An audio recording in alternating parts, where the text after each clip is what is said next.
Welcome to the F1 Feeder Series podcast, your guide to keeping up to date on everything in the junior single-seater world.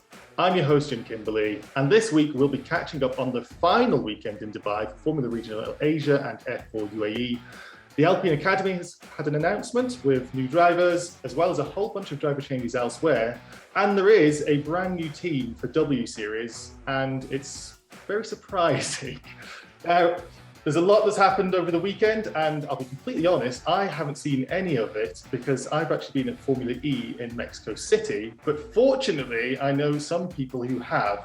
So joining me this week, alongside Floris Visman as ever, is Aisha Sembi, the W Series and British F4 editor at F1 Feeder Series, and I'm delighted to say Alister Yoong, driver and son of a very famous driver as well, who is actually in Dubai, who's been there for the weekend. So I'm going to start with you, Alistair. How are you, and how has the weekend and the series gone so far? Yeah, not too bad. I think, second last round of the season, we're all pretty worn out.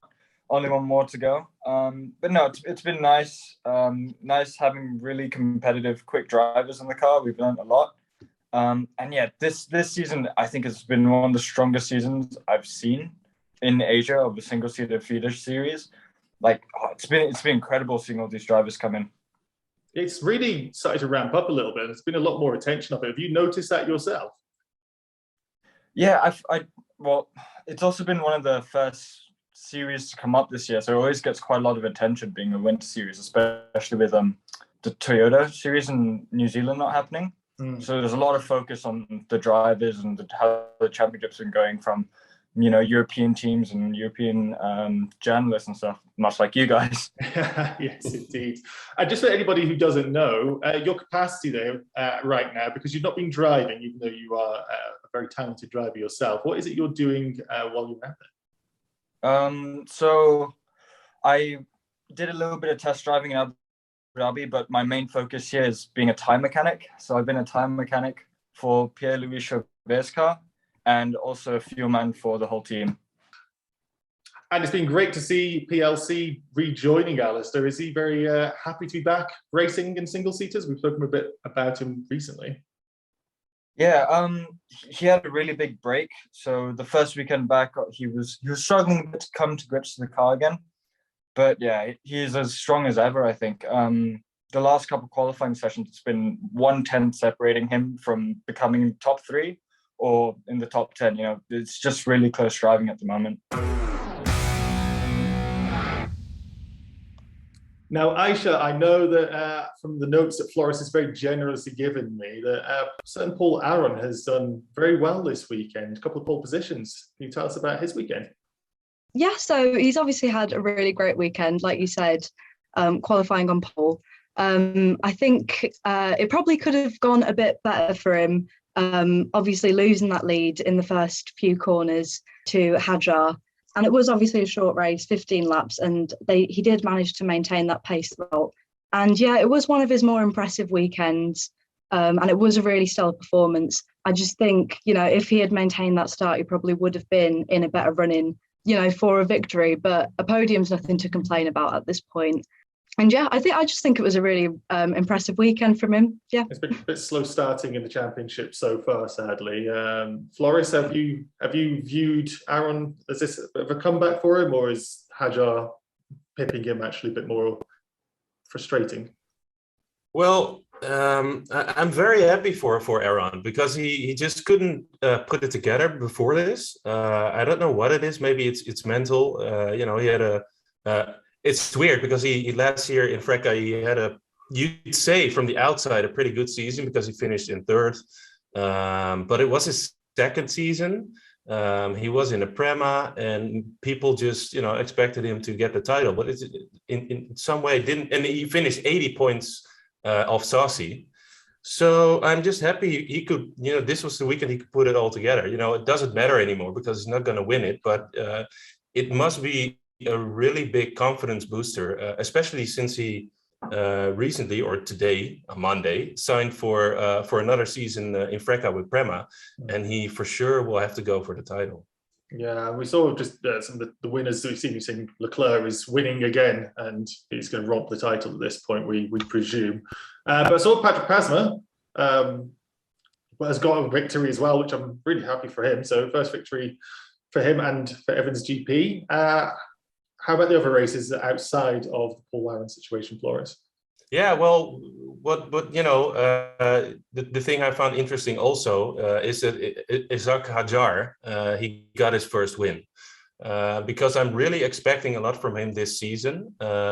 He also, like, he's third in the standings, which also sounds good, but also, a country mile of Arthur Leclerc. But I really think this win could mean something for the last round.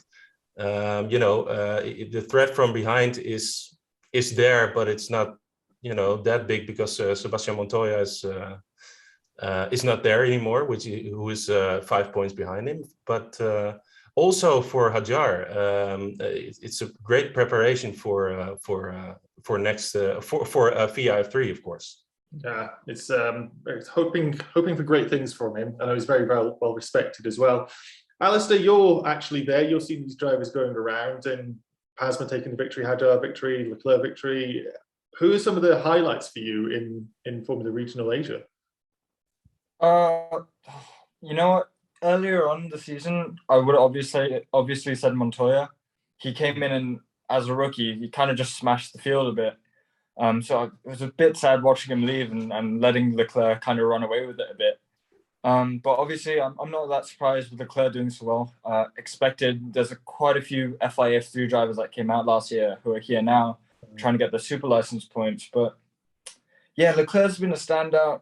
Hadjar's been quick on occasion, but his racecraft is a bit like this in terms of fairness. There's been a bit of a trouble, actually, and it might be a bit controversial going into this. We love controversy. The racing standards, and I think it's kind of gone this way because of last year's F1 and Max getting away with his dive bombs and some questionable defending from other drivers. But this season especially, I've seen a lot of double moves in the blocking. I've seen a lot of very dangerous stuff going on, and no one's cracking down on it, stewards-wise. I've seen a lot of silly accidents, a lot of silly mistakes coming. And I'm just worried that we'll see that in FIF3 and F2 this year. That's the thing, actually. Max is a progressive driver, can push the limits of what's acceptable. And do you think that's going to filter down into the feeder series? These are young kids watching Formula One and thinking this is acceptable. Is this something that the FIA have actually created a self-fulfilling prophecy of problems for the future? Yeah, well, the thing is with Max and Lewis and all those guys that they've been in the sport 10 plus years racing cars. They're more experienced. We got young kids, we got rookies coming in, extremely talented, no doubt, pace-wise and racing-wise. But you see these moves happening, and there's always a 50-50 of contact. And there's stuff written in the rule book that need to be enforced and need to be consistent. Otherwise, you get silly accidents and you get people hurt. And the whole point of the safety and the halo and the extra bits of armor on the car become useless because everyone is getting into incidents anyway. It's a problem. I'm very interested to see how it gets handled as the year goes on. In better news, though, let's go positive. A certain Oliver Bearman has actually made his debut, which was really can't do better than a podium, can you? So, how did you view his time? Really impressive. These guys have had 4 rounds, of course, to get comfortable with the car, comfortable with the climate of the track. But gone to the pace. Second off is good. Built up nicely through the testings into practice, then qualifying. And in the races, he just showed his level head and racecraft, and it was enough to get him a podium and some decent points finishes. So, really good job by him. Yeah, well done, Oliver. Wasn't just Formula Regional Racing, Aisha. We also had F4 UAE. I know F4 British F4 is more your familiarity, but you did see the similar standards of racing. And Wurz has taken a bit of a lead as well, and potentially the champion-elect. Yeah, I think Wurz, again, had a really impressive weekend this weekend. 2 podiums, obviously. I think he's just miles ahead of his competition at the moment. Not sure if it's the British bias, but I am rooting for Aiden in second place. Yeah, I just think really stellar performance from Wurz. I think, he's been super consistent throughout the entire season if you look at his results. And I think he's got the championship in the bag at this point. But, you never know what happens. One weekend to go, we shall see. But yeah, really, really great weekend from him, I think. And Rafael Camara, it's a shame that he wasn't there from round one. Do you think that Wurz might have had a bit more competition if he was there? I definitely think so. I think if we look at last weekend alone and just the consistency that Rafael's coming out with, I think if he had the points from that very first weekend, we probably would have been looking at a much tighter championship race. Because Rafael's third at the moment, but I think he's only a couple of points behind Aiden. And, it just goes to show that, you miss one weekend, you miss out on so many valuable points. And if he kind of had been present that weekend with the same consistency that he's shown this entire season, I think we would have had probably a bit more of a championship race on our hands at the moment. And it's going to be interesting to see who takes second place in the championship, I think. And Alistair, you're there, of course, and you're seeing the F4 racing. How disruptive is it as a driver to drop in and drop out of rounds like that? Is that something that they're not going to be that bothered about for the championship, just as long as they're racing? I mean, every time you want to race and you go into a weekend and you've done well, you want to be like, I could have gone for the championship. Championship right now would mean, who knows? Formula One teams are looking at this. FIA, WEC teams are looking at this, manufacturers. So obviously it's a bit tough jumping in and out, not only because you want to win a championship, but also just mentally and physically going into a weekend when everyone's already more prepared than you. They've got the consistency, they're constantly in the car. It's really hard to just get in and get into the pace. It's tough, but it's also really good practice because later down the line, these drivers will eventually have to go into tests and random weekends, and they'll probably do better than most because of the diversity in the driving. One of the top headlines I didn't think I'd ever read out, Aisha, is what's happened in W Series. That there's a collaboration that I don't think anybody saw coming. I certainly didn't. Caitlyn Jenner is now going to be running Jenner Racing as a replacement team in W Series. Can you tell us all about this? Because I did not expect this. Yeah, so I also didn't expect it. It's a bit of a weird one. Caitlyn Jenner of Kardashian fame, if you will, is establishing a team to compete in the 2022 W Series Championship. I did a bit of research into this because, like you say, I was baffled, but turns out Caitlyn Jenner actually has a pretty well-established history in motorsport. So, she was Olympic gold medalist in the 70s, but she's also competed in 24 Hours of Daytona and a GT championship. So, she's obviously got this interest and, at some point had an ability to compete at such a high level. And now she's going in as team manager. She'll be on the grid next season at the 8 races that will be supporting Formula One. And yeah, like you say, a bit of a strange development. I don't really think anyone saw it coming. One of the strangest headlines I've read this season. I think it will probably do a lot to bring more publicity towards W Series, which, W Series exist for the purpose of furthering diversity in motorsport, not just with gender. There's no financial boundaries to get involved as well. And I think as W Series makes the shift towards becoming a team and constructor sport, it's interesting to get that extra publicity from someone as well known as Caitlyn Jenner. A lot of mixed feelings I've seen on Twitter and the social media sphere. It's creating a conversation, so it's something to look forward to. Now, Alistair, I will admit, as soon as I saw the headline, I thought Caitlyn Jenner was in a race car, and I said on Twitter, "Is this April 1st?" And then I realised that I misread it, and I actually think it's good news. Aisha says correctly there, it's going to raise a profile, and then if Jenson Button and Lewis Hamilton and Nico Rosberg can own teams in Extreme E, then why not Jenner in W Series? Do you think this will really raise the profile of the championship? Oh, absolutely. First of all, I'm really happy it's happening. because one, creating headlines, two, such an influential person's come into the sport, and motorsport needs that because it's with COVID, we haven't been having so much new blood come through. You know, it's a lot harder to find funds, it's a lot harder to get the publicity there. I love the celebrities and people getting involved in motorsports. I know that I think Jordan, the basketball player, started a NASCAR team or something last year. Celebrities and motorsports is a perfect one for me. It's amazing. Yeah, it's really interesting to see Jenner racing there, but that wasn't the only news from W Series I Show, because they had their test in Arizona, I think it was. So we spoke about that in a podcast previously, but we didn't hear anything else of it. What can you tell us? Yeah, so the testing that happened recently, it occurred over the space of 3 days in Arizona, and it featured 15, I suppose, fresh-faced talents who, you know, are essentially competing over the remaining W Series seats.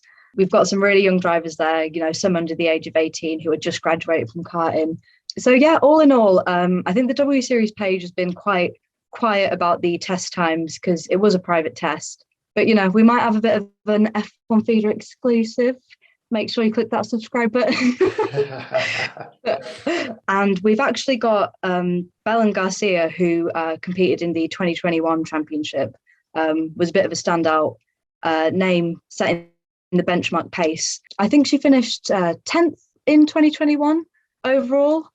So, you know, she's got experience in the car, So, yeah, other than Belen Garcia, you know, some other standout names, Hepworth and De Hoos, I think it's pronounced, both put in really good times. And Barbakova, who is one of 3 Czech sisters who are all notoriously fast in whatever championship they compete in. She's setting a really good time. So, yeah, there's definitely some names to keep an eye out for there. We haven't got the full list of confirmed lap times just yet. I'm not sure if they will be coming out because, like I say, it was a private test. But yeah, just based on that data, there's some names to look out for, I think. And those remaining W Series seats, I do think are going to be very highly contested, let's say. I think everyone's going to be quite excited to see what new drivers will be joining the grid with those names that we've seen, got familiar with over the last 2 seasons, 3 years. So looking forward to W Series 2022.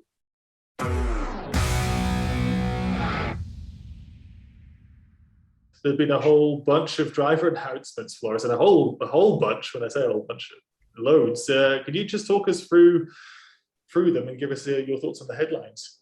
Yeah, for sure. So I got a whole list of driver announcements here. This is not all driver announcements because I also had a couple in F4, etc. Overseas. But yeah, I'll go quickly through them. First off, in Euro Formula Open, Sebastian Ogaard, a Danish driver, joined Van Amersfoort Racing. Then we have in FRECA, we have 5 drivers joining. So it was a good week for FRECA. Paraguayan hero Joshua Dirksen joins Arden. Joshua Dufek, who's also now doing FREC, joins FAR in FRECA also. Then a very interesting one, I think, is Tim Tramnitz, who joins Trident in FRECA. Tim Tramnitz finished runner-up in Italian and ADAC F4 last year. Behind Bearman, of course, who was impeccable, but Tramnitz shows a lot of promise. The only thing I'm still a bit doubtful of is Trident is a new team in FRECA, so how are they going to do? Will Tramnitz be able to shine with them? Then we have Lorenzo Fluxa, who also is doing FRAC in preparation of FRECA, and he joins RA's GP. Then we already talked about this, Paul Aron, who stays with Prema for another year. And you can actually say it's kind of his 3rd year because his 1st year he was in Formula Renault Euro Cup and then it turned into FRECA. So in his 3rd year with Prema, you know, there has to be nothing else than the title on his mind. Then we have a driver that Alistair knows probably is Ido Cohen. Because he's also driving for Blackguards Racing in FRAC. He will be joining Genser Motorsport. in VIA F3. Maybe Alistair, you can talk a little bit about Ido, what kind of driver he is. I've only known him for 3 days because he unfortunately had COVID. He was meant to join us in round one, but his test kept coming up positive. But I'm happy he's here now and he's feeling good. As far as I can tell, he's pretty damn quick. Yeah, he was almost immediately as quick as Pierre. Pierre's obviously a little bit quicker still, but Ido's racecraft is pretty impressive. He had a mechanical issue race one, but he had an amazing opening lap. He dropped because he stalled, and then he overtook 6 cars in the first 2 laps or something, which was really good. Race two, I actually can't remember what happened. I think another electrical issue, but he was also making really nice overtakes. And then race 3, he went from 12th or 14th up to P8, put himself in the point, and yeah, it was impressive from him. Last year, he was telling us about some issues he had in FIF3 with Carlin, if I'm not mistaken. But yeah, it will be interesting to see how he does this year. I wish him all the best, but he's got one more round with us, and I hope he does well. Yeah, so thank you. I will finish the list. We have Finnish surprise William Alatalo, and he is also joining Genser as a teammate of Ido Cohen in VIA F3. Then, of course, we have 2 announcements that are part of the Alpine Academy, which we'll be talking about in a bit. Victor Martens, he will stay in VIA F3, but he will move to ART GP from MP Motorsport. And then we have the Brazilian Caio Colette, and he will stay for another year with MP in F3. And then the final one, which is also Alpine Academy related, which was a bit of a surprise, is Ollie Caldwell. He will make his full-time debut in F2 at Campos. Last year, I think he made his debut 2 rounds before the end, and I think he finished all the races, so that's a good thing. And now he can show himself, for a full season. Floris, just a brief one on Caldwell joining there. Do you think just after his season with Prema last year in FIA3, that's a surprising move already, or do you think it's justified to jump up into F2? For Caldwell, you mean? Yeah. I see where you're coming from. He had 2 seasons, I think, in VIA F3. The last season, like you said, with Prema, who of course are a powerhouse. So if you drive for Prema, one of the 3 drivers in VIA F3, you should finish in the top 3. Actually, he finished 8th, I think. But yeah, what is being ready? Was another year of VIA F3 suddenly going to make him a great driver? I don't know. So he's going to have to show himself at a team that is, a mid team, could go maybe for some podiums, but he can measure himself to Ralph Boschung, the Swiss driver, who's been driving F2 since 2017. I wanted to say before the Second World War, but it's not fair. And so if you can measure up to him and beat him on occasion, you're doing okay. Yeah. Well, I'm really curious to see how his season goes, and it ties in nicely with the Alpine Academy. So the announcements come out that they've changed some drivers, so said goodbye to some, we've said hello to 2. And just to start, actually, Aisha, on you, because there were rumours that Abby Pulling was going to be part of the Alpine Academy, and potentially she will be, but nothing announced today as we're recording when the announcements come out. Were you surprised? Yeah, I think it was a bit... I think she's been overlooked a bit, if I've been totally honest. And again, I don't know if that's just my British bias coming through again. But no, I think she's obviously her 2022 season in British F4 was way better than anyone really could have imagined. I think she finished 6th overall, multiple podiums. It was just a really great season for her. 2021 hasn't gone exactly her way. She's ended up having to pull out due to financial issues and things like that. But I just think there's a lot of real promise in her. And I was very surprised that, Floris mentioned it earlier. I actually am a bit behind the times. I didn't realise that she'd actually been overlooked. But Yeah, and again, I suppose from the kind of diversity aspect of it all, if you want to look at it from a publicity point of view, it probably would be a good idea to get more women in your academy. But you know, we're going to see her on the grid in W Series in 2022, so we are going to see more of her. Yeah, I agree. And we'll go through the drivers as well. So got Victor Martin, Caio Collet staying there, which means that it's Piastri saying goodbye, but no seat available, and Lundgaard saying goodbye, which I don't think anyone's going to be too surprised about. And then Doohan and Ollie Caldwell are joining. Just a little bit, Alistair, just how much does it mean for a driver to have that backing? So we spoke a little bit with pulling, and you'll know just what it's like with motorsport being a financially driven sport. How important is it to have one of these big teams backing you? It would be a dream come true. One, because every driver wants a Formula One team to be tied on with them. That's just, you know, a little kid's dream. To have the little logo on the suit, have the hats and the team shirts, go over to F1 races, you know, that's the dream. But it gives you hope, where often you find yourself, you know, I don't get too deep here, but there are always times where you kind of go down a road and you're like, oh, what can I do?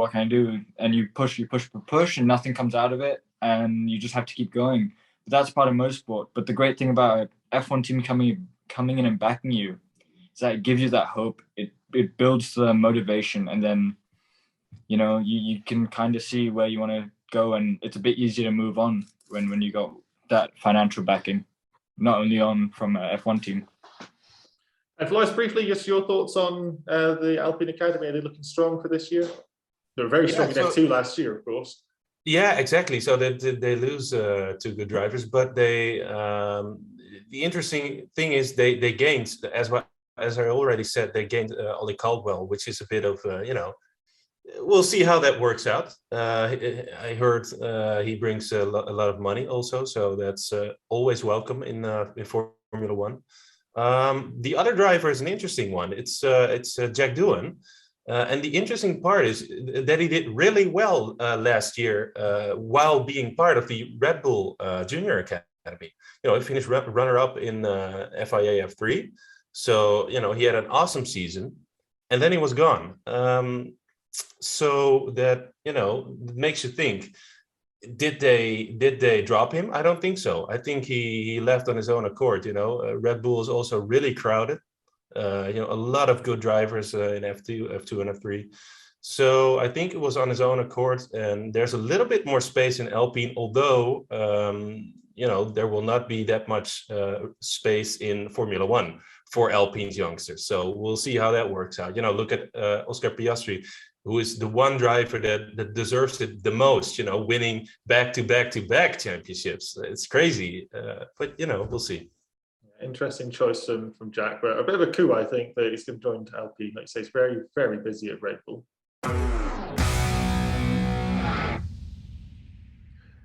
Now we're going to go on to the part of the podcast where everybody who listens and watches gets involved. And if you can, leave a review on whatever platform you're listening on. If you're a podcast listener, really helps the podcast. And if you're watching on YouTube, liking, subscribing, and commenting on the video also helps us grow, so we can have awesome guests such as Alistair joining us.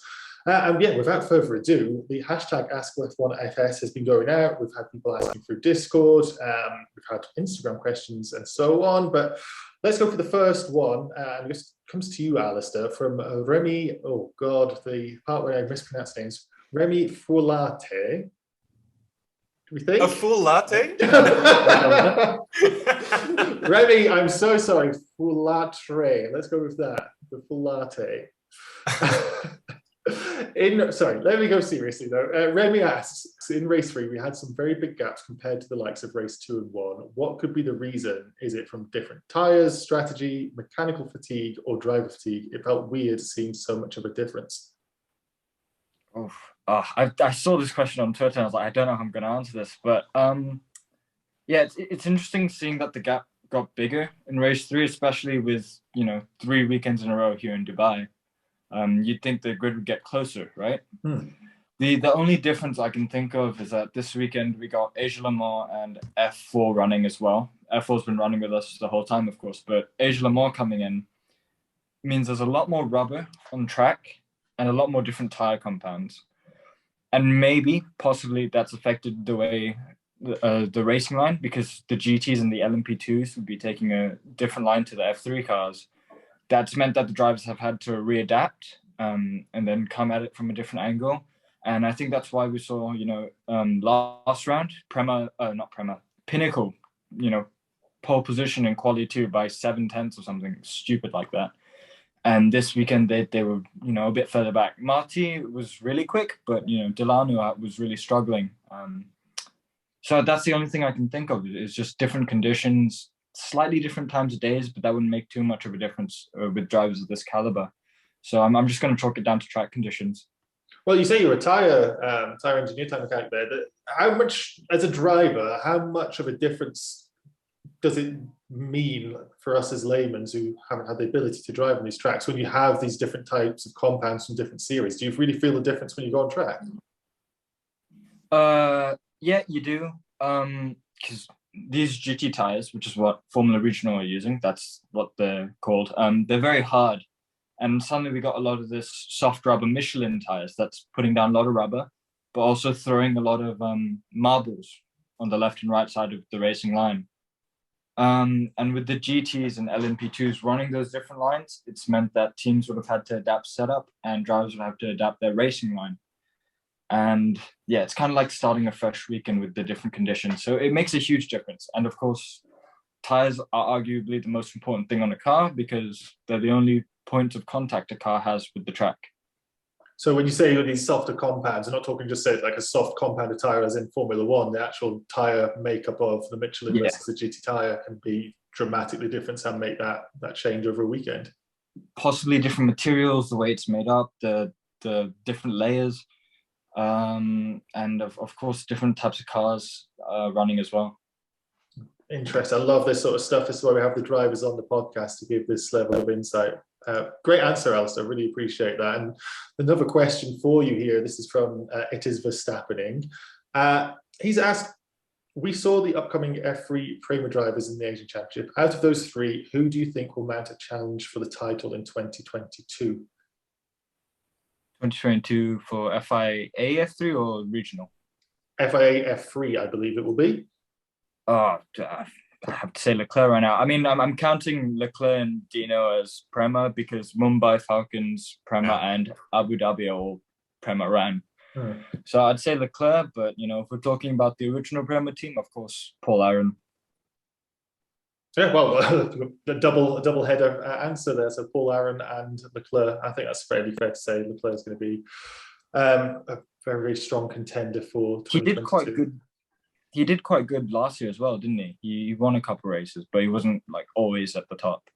No, it was one of those first seasons enough to show that you've got the pace to justify your position. But I think it's going to be really, really necessary, especially at Prema, to go for the championship this year. He certainly didn't embarrass himself or anything at all.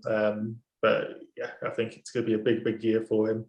But we move on. So this is from Sam on Twitter, and he wanted to know this question to all three of you. Let's start with you, Floris. If you were the FIA boss, what three changes would you make to the feeder series ladder? This is the type of question, when you wake up in the middle of the night and you think, oh, I should have said this or that. But the obvious one is, of course, make it cheaper. I don't have the solution, but just make it cheaper because it's and Alistair can probably talk about this for hours. It's getting way too expensive. It always was a little bit of a rich man's sport, but it's getting out of hand. I guess a top seat in F2 now costs about 3 million euros. Not sure about that, but around that. So yeah, make it cheaper. That's one. And a thing that I find personally really annoying, and we see it now all the time in F4 UAE, for instance, and also FRAC, is timed races. I don't know how they're going to solve that, but every race has one or two safety cars, so you get very little real racing. Sometimes just 10 minutes in F4, that really annoys me. And another thing, which I don't know if that's going to ever happen, is a super license points system where you have to have a certain amount of super license to progress on the ladder. So from F4 to F3, you need, 10 points or something, then 20, and then 30. I'm nodding away for anybody who's just listening to the podcast, because I completely agree on that final point in particular. If it prevents some, let's say, below average drivers making their way up into places they shouldn't be. Alistair, I suspect you may have some agreements on the finance elements of Floris's suggestions there. Yeah, I mean, I'll try not to, make this podcast a day long. Pricing has been crazy. Like a season in Formula Regional, I think it's €230,000, 5 weekends. And that doesn't include like hotels, or I'm not sure if that includes extra tires, damages as well. It's a lot of cost that comes into these things. But another thing is that Formula 4 and Formula 3, I think they're too close right now. Or the Formula 4 and the frat cars, or the Formula Regional cars, they're too close. 5-second difference or something. That's might as well call them the same thing. If you really want to make a difference, you get rid of F4. You use something like Formula Ford to really coach young karters to drive. You put them then into a Formula 3 car where there's a bit more aero than F2, because the jumps are F4, F3 is basically the same thing. You got FIA3, which is a bit above, regional cars, and then F2's here and then F1's up here, right? That's a big difference and big jumps. If you really want to make a ladder and a feeder series, you make it equal and you make it so drivers learn at each point and they don't just skip complete championships and go into them not really knowing what's going on, causing crashes, carnage. It's a bit of a mess, and that's where Floris's point about the super license points would be really useful. And I know we were talking about Formula 1 teams backing and stuff. But the problem with some drivers having a lot of financial give, able to jump around doing different championships throughout a season, is that you got them being really aggressive and they can afford the crash damage. So they go for these moves that other drivers, they can't fight that. One, because, one crash, say like Chem in round 1, that really big crash has put him out for the season. It's that easy. You lose half a car, that's your season done. You can't continue anymore. And some of these guys are coming in, they're breaking 1-2 chassis and continuing on, and it's no worries for them. So maybe a cap cost as well in feeder series. Would you have that like as a per driver sort of thing? Then you'd have the cap cost. The driver would only be able to have so many repairs for the season or something along the lines of that.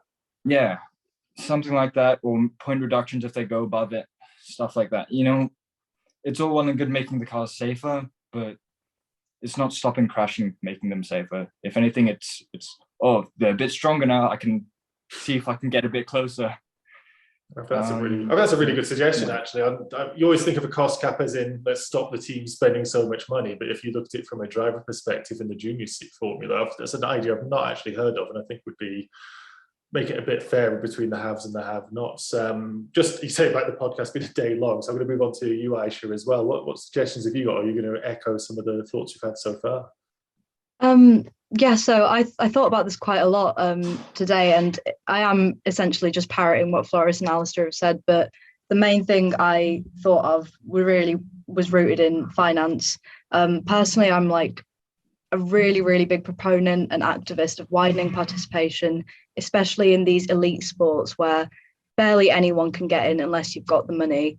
And the figures you guys were just giving out for participation F2 and F3, it is insane. And, we can't be surprised that half the F1 grid is made up of sons of millionaires and people whose parents were, present in motorsport their whole lives. Like, we really, in my opinion anyway, need to focus on kind of widening participation. If that starts with maybe widening the driver academies from the F1 teams, maybe we go down that route. Just kind of giving more I think giving more kids a chance in a way, because when the whole sport is built upon money, you're really automatically just locking out essentially 95% of the population who, wants to be involved in it. Like karting is a really expensive extracurricular. You're already locking out so many kids from getting involved in motorsport. I'd probably try and, introduce more things like W Series, for example, which I don't think it's a perfect solution, because a lot of the participants in W Series, like I say, karting's a very expensive extracurricular. You kind of have to have that personal financial backing to get involved in motorsport. But to actually participate in the championship, you don't need hundreds of thousands of pounds or dollars or euros. I just think more kind of accessibility schemes. Let's make motorsport more diverse. Let's make it something that everyone can not only enjoy, but also get involved in. I'm just rambling on, but that is really important to me. Like I said, I just think widening participation and accessibility is so important for the future of motorsport. Well, I'm a big W Series fan myself because of that very reason of meritocracy. So I think all four of us here, and I know many people listening and watching the podcast, finance is frustrating, as we can see from you, Alistair, from the driver's perspective, but even from the fans' perspective. There are a lot of people who we know are extremely quick, yourself included, who aren't getting the full chance, and that's to the detriment of the sport. So it's a great question. So thank you so much, Sam, and hopefully you've got some interesting solutions to what we would do for the F1 feeder series. That's a bit of a mouthful. We'll think of a better name, but we'll make sure there's a bit more parity in there. Let's move on with another question from Marco Ocon as well, and also it's from It's Joe Time, and wanted to know, Floris, what's noteworthy about the new Alpine Academy members? Yeah, so we kind of talked about this already, but still, nobody expected Ollie Caldwell to be there. How did he end up there? It could have, have to do with money, but still, he gets a seat in the academy that will help him for sure. He will be guided by Alpine, but also this is just things you hear and things you read. Joe, of course, is gone. He's going to Formula One, and he brought a lot of money with him. So that's now gone. So that could also be a reason that Caldwell's there. And then we also talked about Jack Doohan, which is another surprise, but in the sense that he had a great year with Red Bull.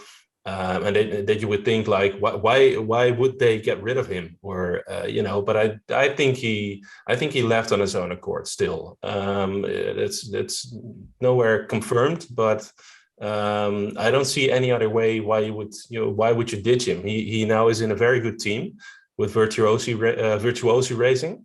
So I reckon with the experience he already had during the last part of the year in F2, I think you can have an awesome rookie year. So the only thing is that Alpine, as we touched on a little bit, doesn't really have a place in Formula One. That's why Piastri is now on the sidelines. That's why, well, that's not the only reason, but that's why Lundgaard has chosen to go to IndyCar. Of course, different reasons. He didn't really have a good season. So that's going to be a bit of a pickle if that's also probably why Victor Martins is still in FIA F3, because why would he go to FIA F2 if there will be no place for him in F1 in the coming years? So why not take it easy, do another year of F3, win the title perhaps? Yeah. AS19 via Discord, Alistair wants to know what function, you spoke at the start of the podcast, but explicitly, what function did you and your father have in the team at this moment in time? Gloves on, punching at the back of the garage. No, it's okay. I've always had this, we're used to it, growing up in go-karts, doing Formula 4, my dad was there, but he kind of stepped back from coaching, especially in go-karts, because he never did it. There'd always be a bit of a distance between us, especially in esports, because he would be running a couple championships or I'd be driving under his team. So there'd always be the distinction of, when it comes to the job, when it comes to driving, not family. You're a coach or team manager or boss, and that's how we're going to treat it. Got to be professional, and we do whatever's best for the team or my driving or whatever. And that's the bottom line. I think the team's working pretty well. The engineers are top quality. Greg was my dad's F1 engineer as well in A1GP. Richard Bradley won Le Mans in I think 2013 or 2014 as a driver coach. But yeah, the team's really well gelled together. I know every single one of the mechanics. I know some of their family members. They're all Malaysian. We know each other pretty well, and this is our second year together. Even all of last year when we weren't doing Formula Regional, we were all hanging out back at home, doing whatever. What are we expecting from you for the rest of the season, on a personal note? Oh, I reckon I can just say it. No, I mean, like, it's 50-50 chance of it happening. I'm going to try to do Formula 4 China. Nice. Probably with Black Arts Racing, because financially it makes the most sense. Me being with the team for 2 years as a test driver and as a mechanic, it makes sense. I do love the team. I love the colors. I know Bill and Thomas pretty well, and they're really top guys. So if I wanted to race with anyone in that championship, it'd be them. But again, it's a question of whether China opens up, whether I can go. A big motivation of going there is because I want to win Macau. I think if I win Macau, I look really good. And I have no doubt I can do it. No, I don't think any of us do either, so I really wish you well on that. Is that exclusive as well, that you're 50-50 potentially looking at that? It depends on Chinese borders opening up or not. Just got to wait and see. In terms of funding, I'm trying my best. So if anyone's watching, hi, I'm Alistair, not a bad driver, and if you want your logo on a car, let me know. I'll just snip that little bit out as a 5-second clip just for Twitter. We can use that. Now, we'll wish you all the best on that, Alistair. Let's just rattle through these final few questions. So I'm going to have this one marked down for all, but I'm going to go for you, Aisha, as you've been a little bit quiet the last little while. So this one, Kieran46 has asked, if Jack Crawford and Paul Aron had the pace they had in round 4 all season, would one of them be leading the standings? So obviously Aaron had a really amazing weekend, and I think Crawford had a pretty decent weekend as well. There was a podium in there. I mean, personally, I think championships are won on consistency. Like, we can't say, if Russell matched the pace in Spa qualifying, would he have won the championship? Like, I think they both had incredible weekends, and I think they both had really good weekends. I'm not going to put it down to luck or anything like that. I think some people just thrive on certain days. You have your good days and your bad days. Yeah, I'm not necessarily sure if it would have been a reflection on the championship, though, because, like I say, I think if you look at Leclerc, it's just been consistency for him, bar the odd couple of races. And personally, I think that's what, gets you to the top of the standings. That's what kind of puts you on the podium. Yeah, you're right. It's consistency. Consistency wins championships. How many times do you have to say that in a feeder series way, or in any motorsport way? Let's go to the final few questions. So Robert Alex by Twitter has asked, what drivers do you think will be brought into junior academies over the course of this year? Floris, do you want to take that one? Yeah, I'm having a little bit of a recency bias because of FRAC and F4 UAE, but for sure, I've been saying this for a year, by the way. Gabriele Mini, who is the Italian F4 champion from 2020, I think, had a good year in FRECA, had a good run in FRAC. So he definitely, I'd see him at Ferrari because of being Italian, simply. It's weird that he hasn't been picked up yet, but also a French F4 champion, Esteban Masson. I not expected him, but he could have been in the Alpine Academy, I think. But we'll see him probably in FRECA. And Pepe Marti, who's been acing the season, especially I think Alistair already touched on this. Montoya did really good. But then, of course, he went away because he didn't do a full season. But Pepe Marti, he's now, I think he's second in the championship or third. It's crazy. Nobody expected this. He finished behind Delano van Hof, I think, in Spanish F4 last year. And he's been so good. And also, lastly, Charlie Wurz, just simply because he's leading the championship, F4 UAE. So and why not just pick him up? Yeah. And you're right with Pepe Marti as well, just looking at the championship now. So without a win in Formula Regional Asia, but still pretty comfortably in second place. And you mentioned Montoya not being there. Adrian David hasn't been there the entire time. Pasma, Bortoletto. But Pepe Marti's still beating out Hajar, Boganovic, Crawford, who have been there really well. And every race he's finished, bar one, fourth place or above. So that's striking consistency. And he's also one of the guys that only did F4 before this. He didn't have any regional experience or F3 experience. Well, my expert opinion, Floris, is that the F4 and F3 cars are actually very close together at the moment. Where did you hear that? It's the same car. I'm going to put the last words to you, Alistair. So talking, you're there, so I'm going to say you're the expert for this. There's one round left in F4, and we've got a question here from Lirio, MV33. I wonder who he supports. Can Rafael battle for the title even after missing the first round? So there's a bit of a points gap, but if he gets another 3-4 wins, could he take the championship in F4 UAE? Wirtz has been really quick though, hasn't he? Yeah, I've always seen him at the top. I wish Antonelli did the whole thing. When I watched him in those first couple races, it was insanely quick. He was super impressive. I think those two would be my picks if they did the whole season. Definitely Wirtz.